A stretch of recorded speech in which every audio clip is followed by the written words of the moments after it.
الله الرحمن الرحيم سبحان الذي أسرى بعبده ليلا من المسجد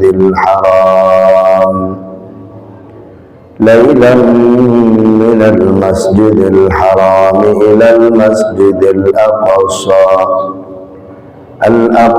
الذي باركنا حوله لنريه من آياتنا إنه هو السميع البصير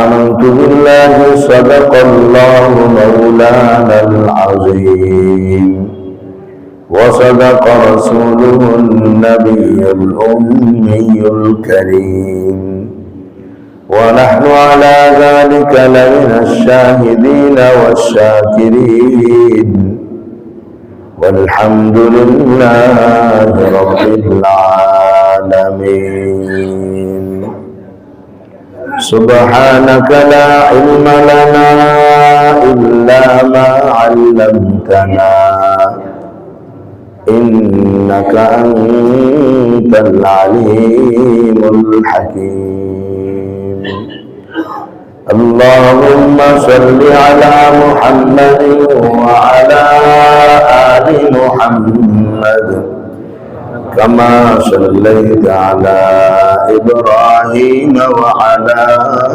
آل إبراهيم إنك حميد مجيد اللهم بارك على محمد وعلى آل محمد كما باركت على إبراهيم وعلى آل إبراهيم إنك حميد مجيد মোহতারাম ইমানি দ্বীনি ভাইরা, আল্লাহ পাকের দরবারে অসংখ্য অগণিত শুকর যিনি আমাদেরকে জুমার নামাজ আদায় করার জন্য তার ঘরে আসার বসার তৌফিক দান করেছেন। শুকর আদায় করি আলহামদুলিল্লাহ। ইমানি দ্বীনি ভাইরা, আজকে রজব মাসের 26 তারিখ, মাগরিবের পর থেকে শুরু হয়ে যাবে কত তারিখ ভাই? 27। আরবি মাসের তারিখটা সন্ধ্যা থেকে শুরু হয়, বাংলা মাসের তারিখ সকাল থেকে শুরু হয় এবং খ্রিস্টাব্দ মাসের তারিখ রাত 12টা থেকে শুরু হয়। তো সন্ধ্যার পর থেকে 27শে রজব শুরু হবে। আর রজব মাসের যদি আজকে 26 তারিখ হয়, তো রজব মাসের পরে কি মাস? শাবান। শাবানের পরে রমজান। তাহলে রমজান আসতে আর কতদিন বাকি? 1 মাস 4 দিন, মাত্র 1 মাস 4 দিন, 34 দিন সময় হতে পারে রমজান আসতে মাত্র বাকি। কত কাছে চলে আসছে রমজানুল মুবারক। রাসূলুল্লাহ সাল্লাল্লাহু আলাইহি ওয়াসাল্লাম রমজান মাস আসার 2 মাস পূর্ব থেকেই রমজানের প্রস্তুতির জন্য সাহাবাদেরকে বলতেন এবং আল্লাহ তাআলার কাছে দোয়াও করতেন। তিনি পড়তেন, আল্লাহুম্মা বারিক লানা ফি রজব ওয়া শাবান ওয়া বাল্লিগনা রমাদান। আল্লাহ রজব আর শাবানে বরকত দান করেন, রমজান পর্যন্ত আমাদেরকে পৌঁছে দেন। রমজান মাস অত্যন্ত গুরুত্বপূর্ণ, ইবাদতের বসন্তকাল। এই ইবাদতের বসন্তকালে যেন অল্প ইবাদতেই অনেক বেশি সওয়াব হয়, পুরা মাস যেন ইবাদতে কাটায় দিয়া জীবনের মধ্যে অনেক বেশি সওয়াব অর্জন করতে পারি। সেই জন্যই নবীজি 2 মাস আগ থেকেই বলতে থাকতেন। 2 মাস আগ থেকে বলতে থাকলে একটা পরিবেশ তৈরি হয়ে যায়। এই সামনে নির্বাচন আসছে, খালি নির্বাচন, তো নির্বাচনের পরিবেশ তৈরি হইতেছে সবার ভিতরে। 2 মাস আগ থেকে কোনো কিছু বলতে থাকলে ওটার একটা পরিবেশ তৈরি হয়ে যাবে। আমাদের নবীজি 2 মাস আগ থেকে রমজানের পরিবেশ তৈরি করতে থাকতেন। তা আমরাও আমাদের ঘরে রমজানের পরিবেশ তৈরি করতে থাকি, নিজেদের মধ্যে রমজানের পরিবেশ তৈরি করতে থাকি যে রমজান আসতেছে, রমজানের ইবাদত বন্দিগির প্রস্তুতি নেওয়া দরকার। আর রমজানের ইবাদতের প্রস্তুতি আমার কাছে এরকম ভালো মনে হয় যে ঈদের কেনাকাটা সব রমজানের আগেই সেরে ফেলি। রমজানের ঈদের কেনাকাটা আগেই সেরা হয়ে যাবে। নতুবা ইতিকাফের দিনগুলো, যেগুলো সবচেয়ে গুরুত্বপূর্ণ দিন এবং রাত, সেগুলো মার্কেটে গিয়ে নষ্ট হবে। কয়েকটা জুতা কেনার জন্য, আর মোজা কেনার জন্য, আর কয়েকটা কাপড় কেনার জন্য, এই জুতা মোজা কাপড়ের পিছনে আমাদের ইতিকাফের গুরুত্বপূর্ণ সময়গুলো নষ্ট হয়ে যাবে। জুতা তো ছিঁড়েই যাবে দুদিন করে, কাপড়ও তো দুদিন করে নষ্ট হয়ে যাবে। কিন্তু ইতিকাফের এই সময়টা যে কত গুরুত্বপূর্ণ ছিল, এই সময় নষ্ট করে অস্থায়ী জুতার মোজার কাপড়ের পিছনে সময় নষ্ট করা, এটা বুদ্ধিমানের কাজ হবে না। এই জন্য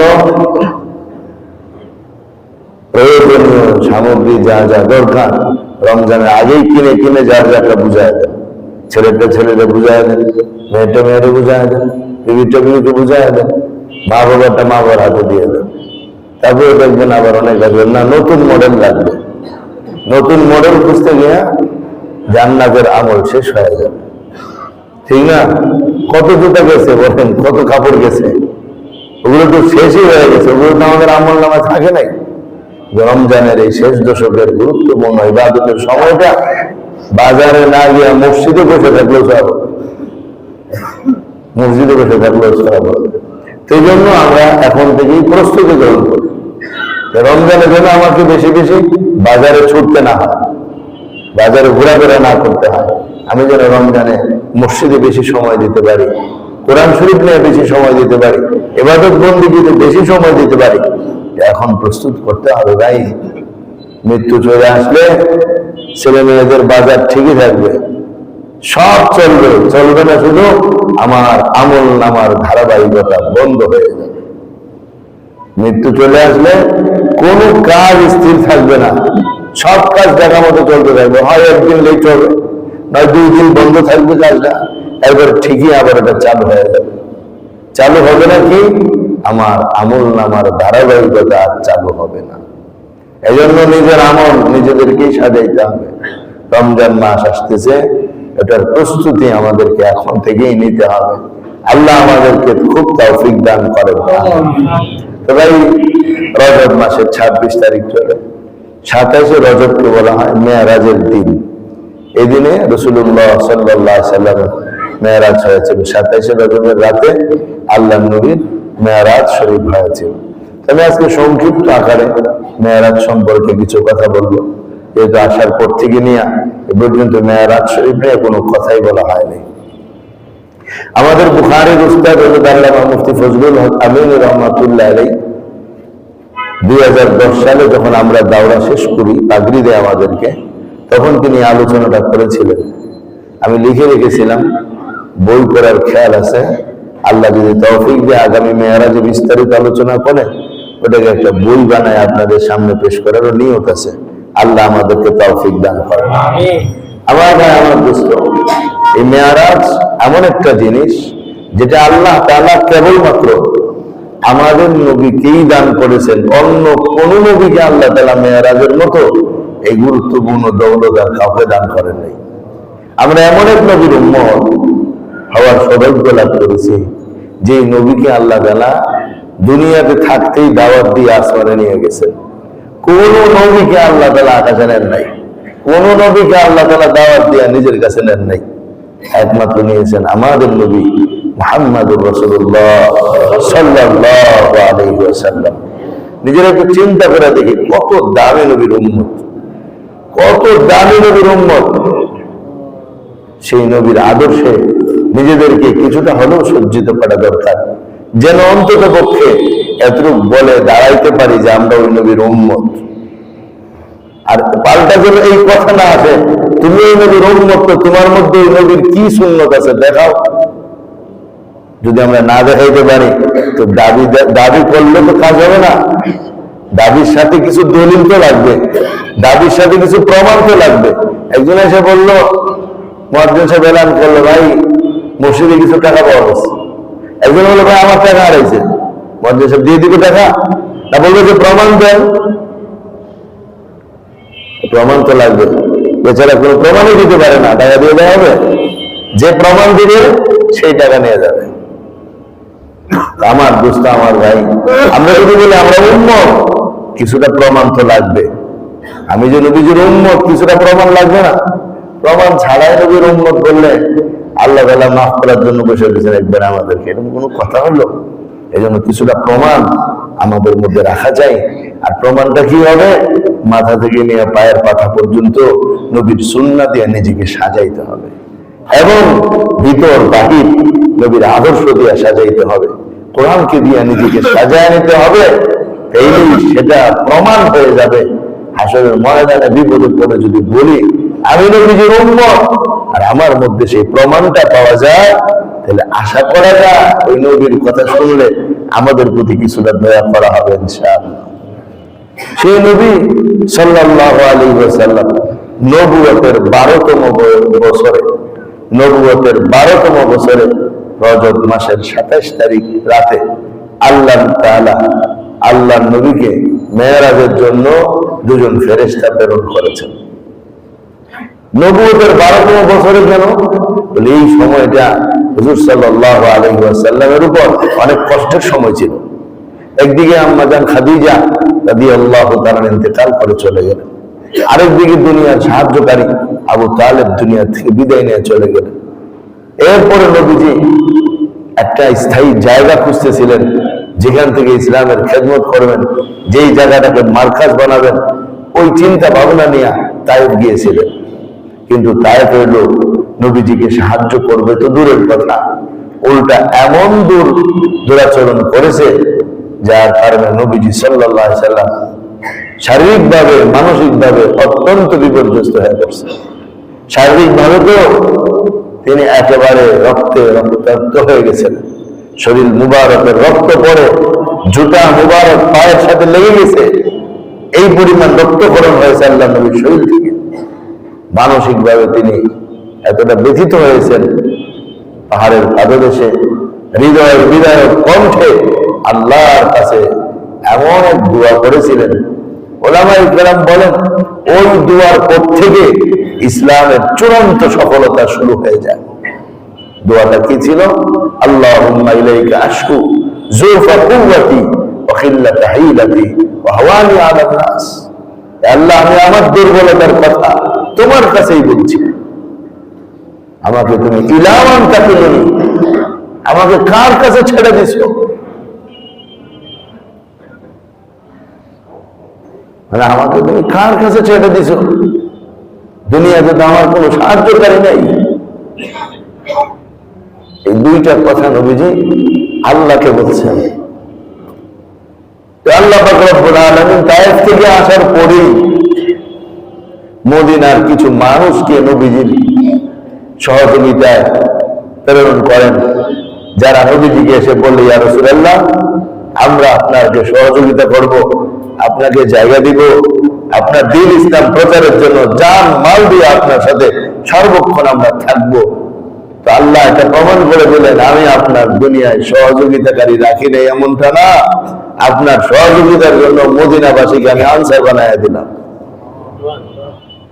এরপরে মেরাজের রাত্রে ডাইকে নিয়ে নিজের কাছে বসায় বলছেন, কারো কাছে আপনাকে ছাড়ি নাই, আমি আমার কাছে আপনাকে রেখেছি। বলে দুঃখ কষ্টে নবীজি কথা বলেছিলেন, আর আল্লাহ তাআলা ওর জবাব নবীজিকে সাথে সাথে দিয়ে দিচ্ছেন। নবুয়তের 12তম বছর 27শে রজব নবীজি রাতের বেলা উম্মে হানি তার ফুফুর ঘরে ঘুমিয়েছিলেন।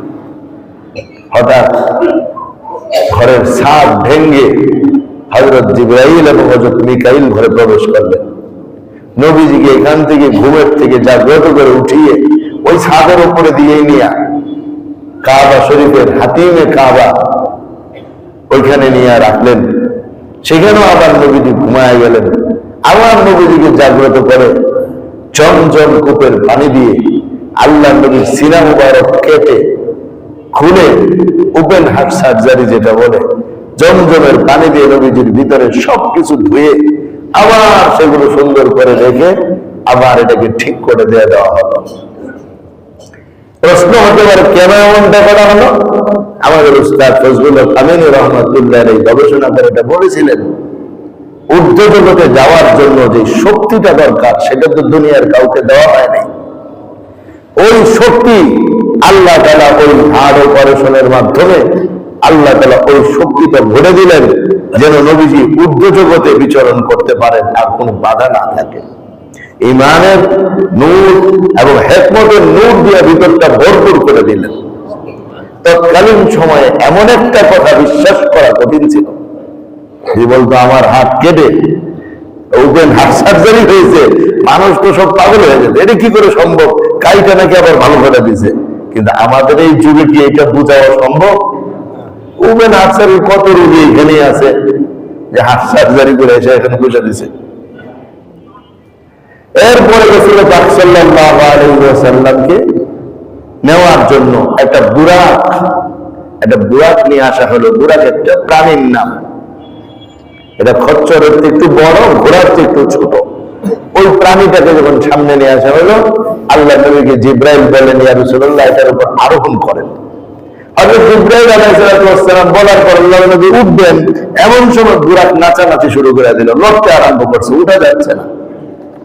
জিবরিল আমিন বুরাককে বলেন, বুরাক এ কি, তোমার উপর আজ আরোহণ করবে আল্লাহর পরে যার মাকাম এবং মর্যাদা, সমগ্র মাখলুকের মধ্যে যিনি সবচেয়ে সেরা, সেই মহানবী তোমার উপর আরোহণ করবে, তুমি এইভাবে নাচানাচি করতেছো কেন?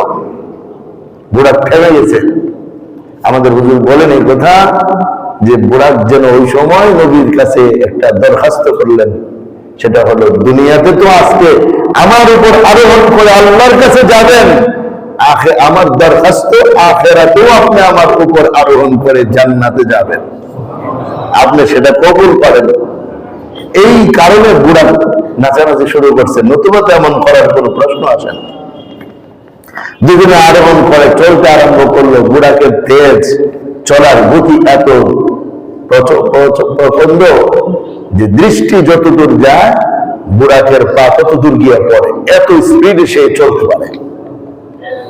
যখন চলা শুরু হইল বাইতুল্লাহ শরীফ থেকে বাইতুল মুকাদ্দাস পর্যন্ত, কোরআনুল কারীম আল্লাহ এটা বলছেন, সুবহানাল্লাযী আসরা বিআবদিহি লাইলাম মিনাল মাসজিদিল হারাম, বাইতুল্লাহ থেকে বাইতুল মুকাদ্দাস পর্যন্ত রাতের বেলার ভ্রমণ হয়েছে, ওটার নামে ইসরা, ওটার নামে মেরাজ। তো বাইতুল্লাহ থেকে বাইতুল মুকাদ্দাস পর্যন্ত এটাকে বলে ইসরা, আর বাইতুল মুকাদ্দাস থেকে আল্লাহর আরশ আজিম পর্যন্ত ওটার নাম হলো মেরাজ। তাহলে ইসরা এবং মেরাজ। তো যাই হোক, আল্লাহ নবী সাল্লাল্লাহু আলাইহি ওয়াসাল্লাম চললেন, জিবরিল আমিন পেছনে, নবীজির সামনে বসা। একটু যেতে না যেতেই খেজুর গাছের অনেক বাগান দেখা যাচ্ছে, খেজুর ঘন খেজুর গাছ। জিবরিল আমিন বললেন, বুরাক থামায় দিলেন, বললেন, ইয়া রাসূলুল্লাহ নামেন, এখানে 2 রাকাত নামাজ পড়েন। রাসূল পাক সাল্লাল্লাহু আলাইহি ওয়াসাল্লাম 2 রাকাত নামাজ পড়লেন। নামাজ পড়ার পরে জিজ্ঞেস করলেন জিবরিল আমিন, জানেন এটা কোন জায়গা? বলেন, না। কোন জায়গাটা? জানি না। এটা হলো আপনার হিজরতের জায়গা মদিনা তয়্যিবা। তো নবীর হিজরতের জায়গা বরকতপূর্ণ জায়গা, এমন জায়গায় 2 রাকাত নামাজ নবীকে দিয়েও পড়ানো হলো। বোঝা গেল এরকম বরকতপূর্ণ জায়গায় গেলে 2 রাকাত নামাজ পড়া এটা আল্লাহ রাসূলের অনুমোদিত কাজ। আরেকটু সামনে চললেন, যাওয়ার পরে বুরাক থামায় দেয়া হযরত জিবরিল বলতেছেন, ইয়া রাসূলুল্লাহ নামেন, 2 রাকাত নামাজ পড়েন। নবীজি 2 রাকাত নামাজ পড়লেন। জিজ্ঞেস করলেন জিবরিল, এটা কোন জায়গা? বলে, এটা হলো মূসা আলাইহিস সালামের নবুয়ত লাভ করার জায়গা তুর পাহাড়।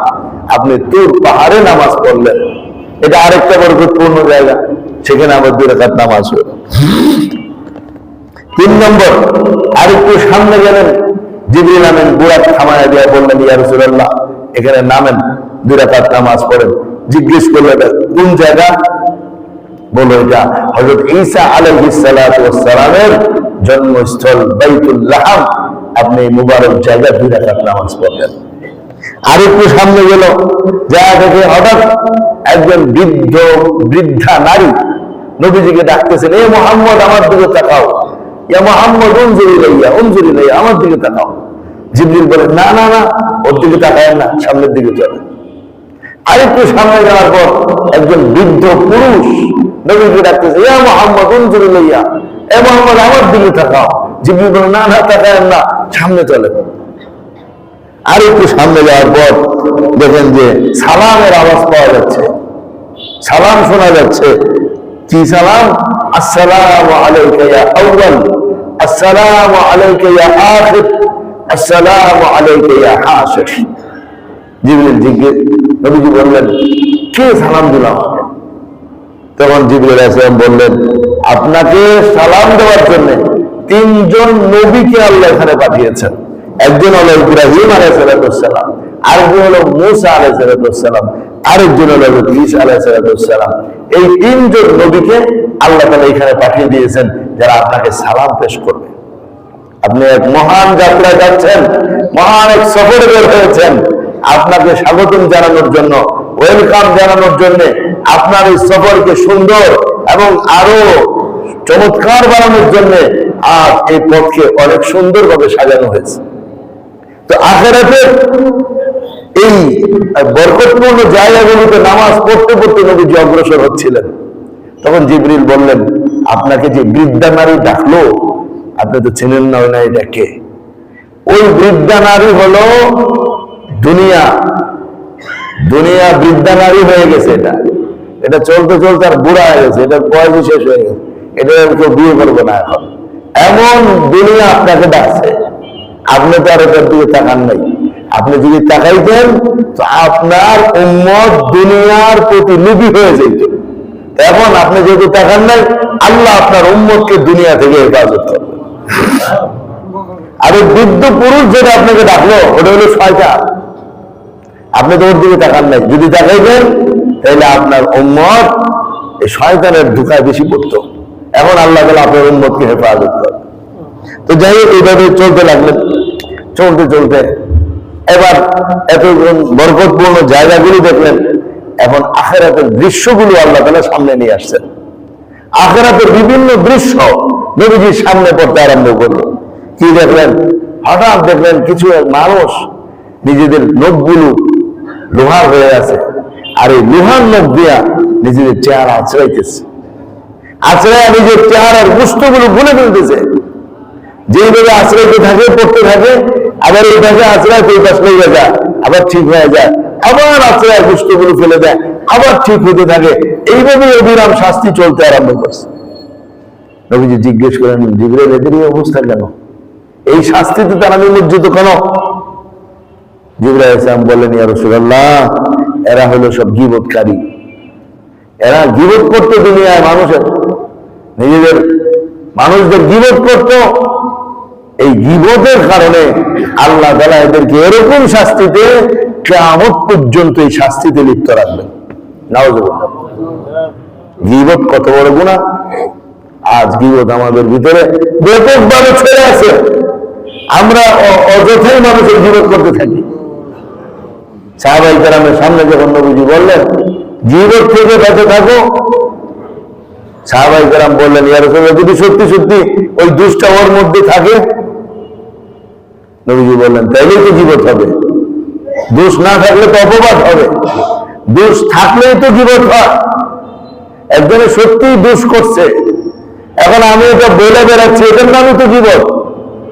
একজনের দোষ করে নাই, তার নামে মিথ্যা দোষ চাপায় দিছি, ওটা তো অপবাদ। গীবত তো সত্যিই হয়, গীবত কি আর মিথ্যা হয়? সুতরাং এই সত্যি গীবত গাওয়া যাবে নাই। যদি গীবত করি তো শাস্তিটা কি হবে? এই শাস্তিগুলো তো মনে রাখতে হবে। শাস্তি কি হবে ভাই বলেন না? নিজেদের নখ দিয়ে চেহারার গোস্ত আছড়া আছড়ায় ফেলে দিতে হবে। একটু খামচি দিয়ে দেখেন কতটুকু ব্যথা পাওয়া যায়।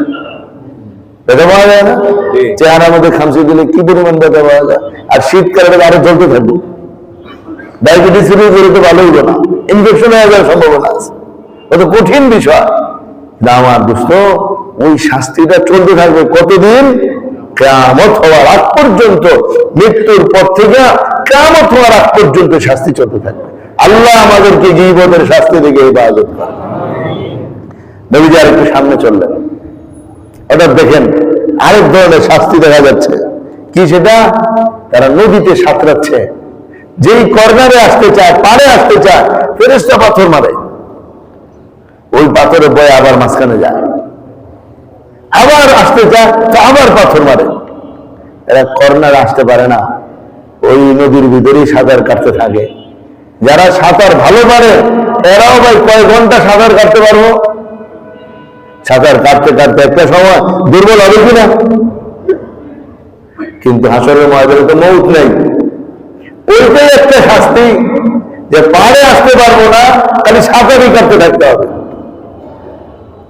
নবীজি সাল্লাল্লাহু আলাইহি সাল্লাম দেখে জিজ্ঞেস করেন, জিবরাইল এরা কারা, এদের এই অবস্থা কেন? বলল, ইয়া রাসূলুল্লাহ এরা হচ্ছে সুদখোরের দল। এরা কারা ভাই? সুদখোরের দল। সুদ খেতে যারা, এই কিয়ামত পর্যন্ত তাদের এই শাস্তি চলতে থাকবে। আমার দোস্ত, এই শাস্তিগুলো তো আল্লাহ নবী সাল্লাল্লাহু আলাইহি সাল্লাম নিজ চোখে দেখে এসেছেন, নিজ চোখে দেখে এসেছেন। এবার আরেকটু সামনে গেলে যা দেখে একদল মানুষ, তাদের সামনে ভালো গোশত রাখা আছে, আবার পচা দুর্গন্ধ গোশত রাখা আছে।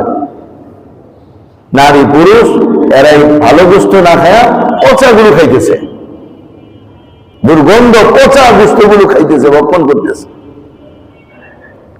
পচা জিনিস খাওয়া এটা তো কোনো ভালো কাজ না। জিবরাইল আলাইহিস সালাম বললেন, নবীজি বললেন, জিবরাইল এদের অবস্থা কেন? এ ভালোগুলো না খায় পচা গুলো খায়।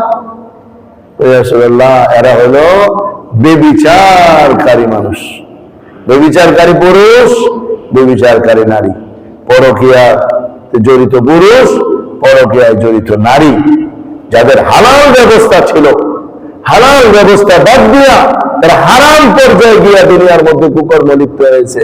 এই জন্য আজকে ভালো গোশত তাদের কপালে জুটবে না, এই পচাটাই খেতে খেতে কিয়ামত পর্যন্ত পার করবে।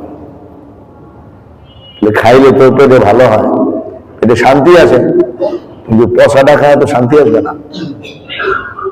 যে না আমার ভাই, আমার দোস্ত, খুবই সাবধানের সাথে আমাদের বোঝা দরকার যে আমাদের সামনে একদিন আসতেছে, ওইখানে বিচার হবে, হিসাব হবে, আর এগুলো আমাদের নবীজি নিজ চোখে দেখে এসেছেন। আরেকটু সামনে গেলেন, ওখানে যায় দেখেন কিছু মানুষ পাথর খাইতেছে। পাথর, পাথর তো খাবারের জিনিস না, মাটি খাওয়া তো খাবারের জিনিস না, কিন্তু পাথর ছাপায়া ছাপায়া ওগুলো খাওয়া আরম্ভ করছে। জিবরাইল আশ্চর্য, নবীজি আশ্চর্য জিজ্ঞেস করলেন, জিবরাইল এদের অবস্থা কি? ইয়া রাসূলুল্লাহ এরা যাকাত দিত না, এই কারণে এই শাস্তি কিয়ামত পর্যন্ত ওদের চলতে থাকবে।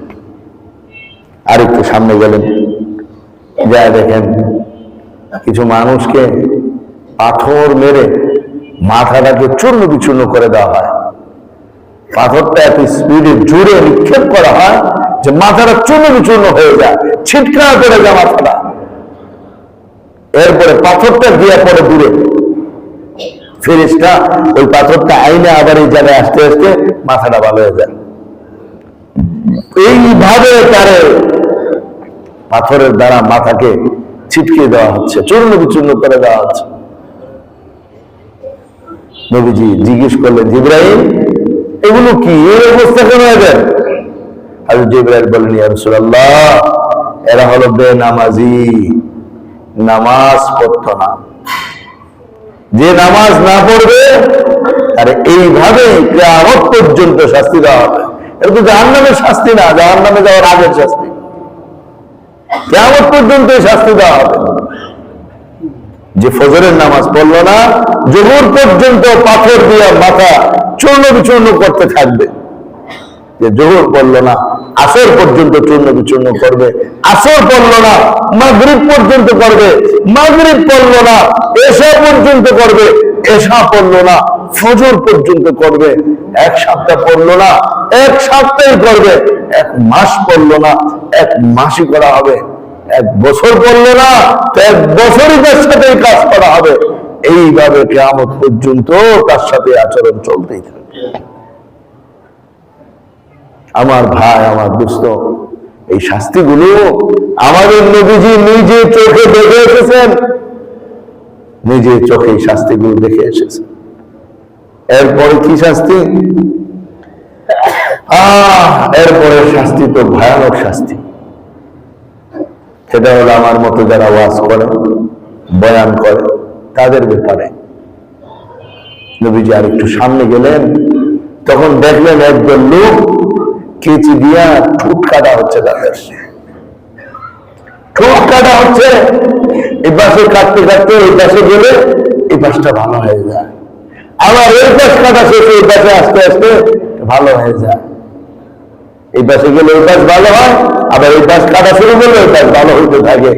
এইভাবেই শাস্তি চলতে থাকলো, নিজেদের ঠোঁট কাটার শাস্তি।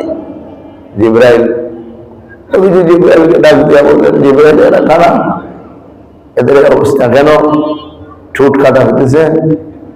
জিবরাইল আলাইহিস সালাম বললেন, ইয়া রাসূলুল্লাহ, এরা হলো বক্তা, ওয়াইজ, যারা ওয়াজ করে বেড়াইতো, যারা বয়ান করে বেড়াইতো, কিন্তু নিজেরা আমল করতো না। এই জন্যই তাদের এই শাস্তি চলছে, আর কিয়ামত পর্যন্ত এই শাস্তি চলতে থাকে।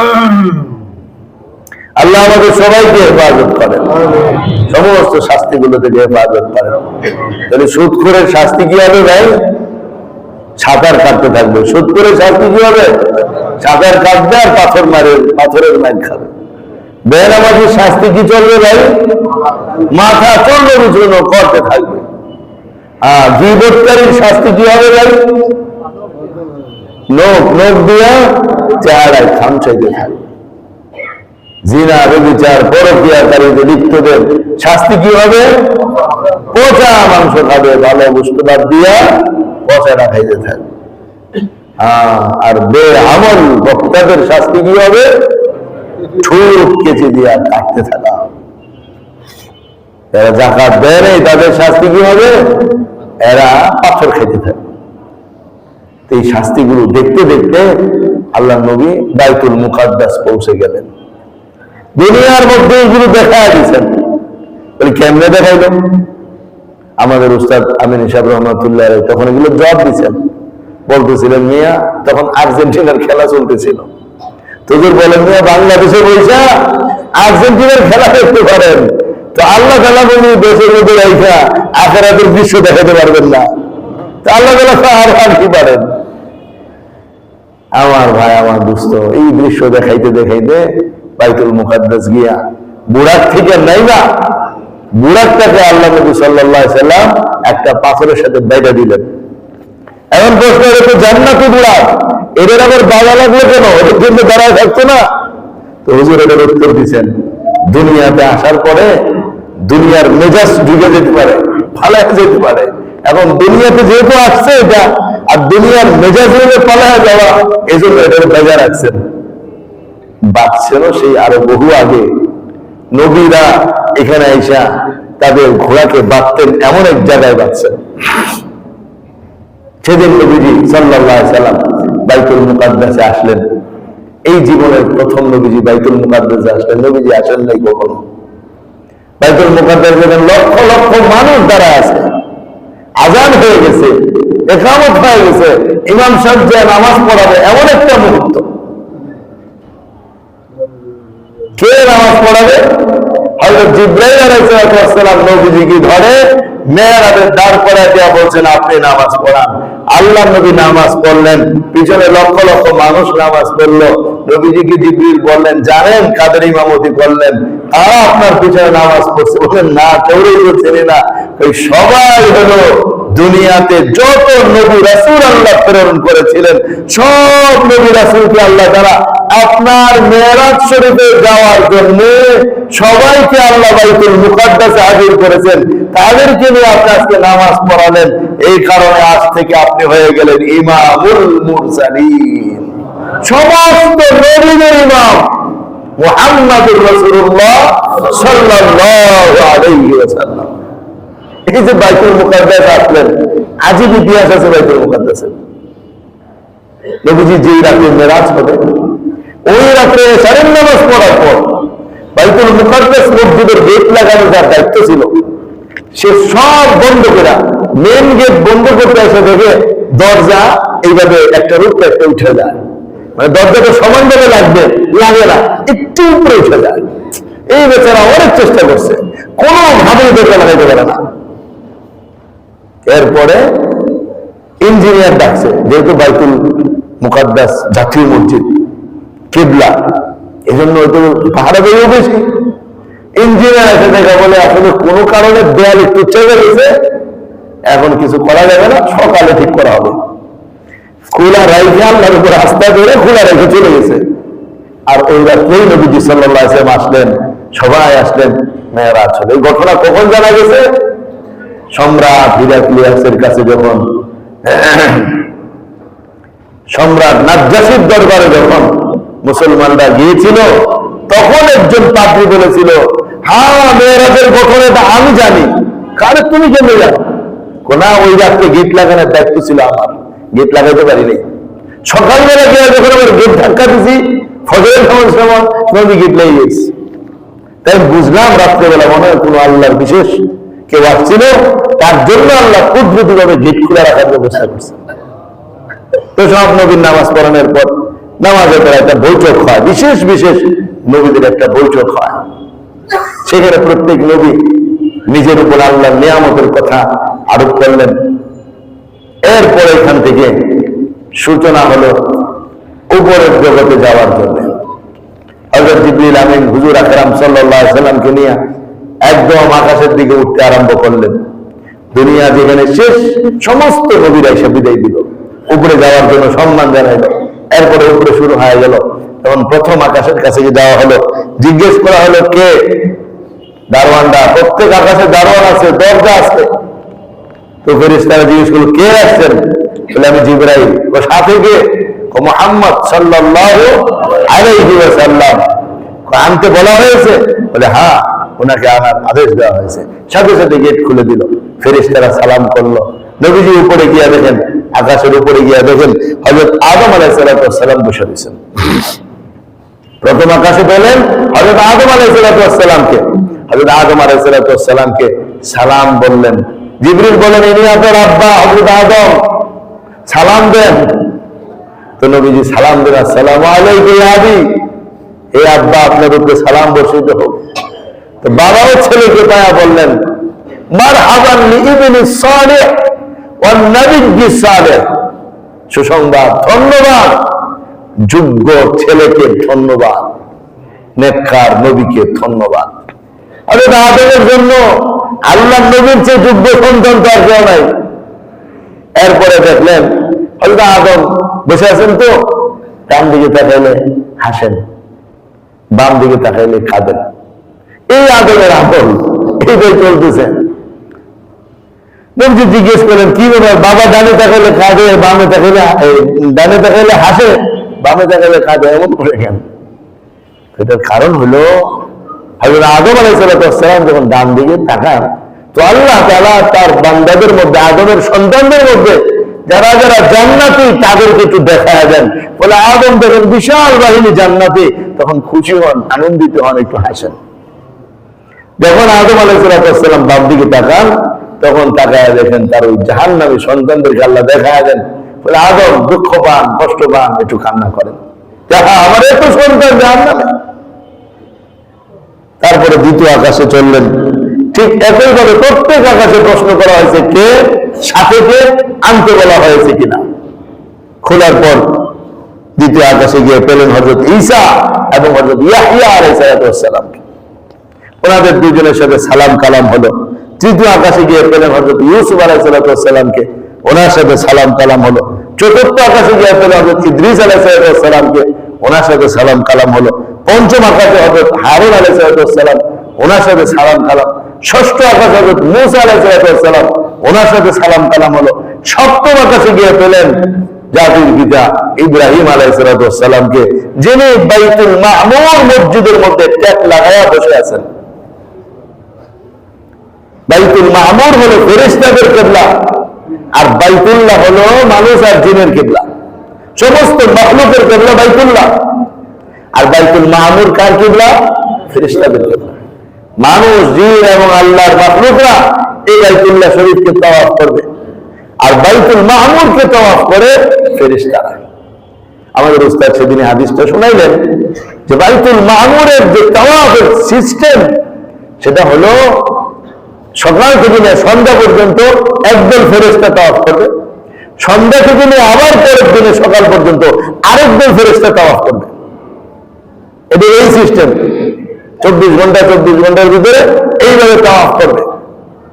যেই সকল ফেরেশতারা একবার তাওয়াফের সুযোগ পেয়েছে, কিয়ামতের আগে তারা আর দ্বিতীয়বার তাওয়াফের সুযোগ পাবে না।